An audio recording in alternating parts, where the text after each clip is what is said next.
mga ka-trending, welcome back to ZK Trend. Usap-usapan na ang pinost na video ni Dollywood PH sa kanyang YouTube channel na kung saan nga guest nito si Yayo Aguila.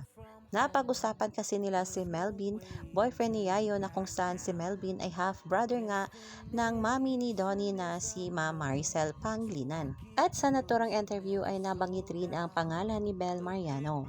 Marami na kasi ang nagsasabi na tila ba ay magkapatid ang dalawa dahil talaga namang magkamukha itong si Bel Mariano at si Miss Yayo Aguila. Kaya naman ay natanong nga ni Miss Dollywood PH si Yayo Aguila kung nagkikita pa ba sila ni Bel at ano ang mga advices niya kay Bel Mariano.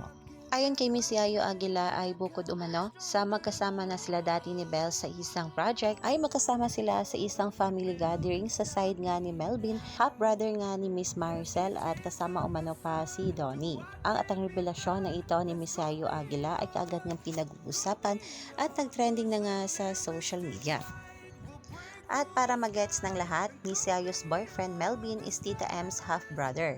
She said family lunch, Tita M's saves from Mamo side are also private, no photos, no post, but Belle is there as Donnie's girlfriend.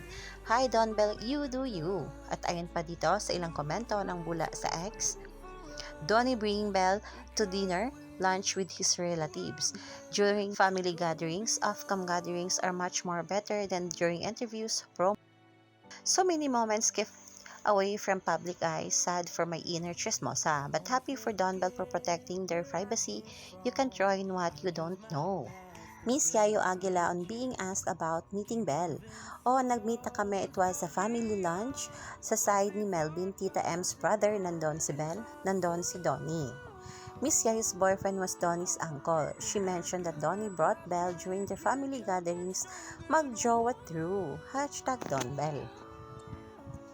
They don't really have to show it to the world, something precious, as this is meant to be kept away from the chaos of the industry they're in. Just keep it private, Don Bell. Basta those who keep it low private are those the ones who stay. Okay na kami sa mga ganitong small but legit ayuda.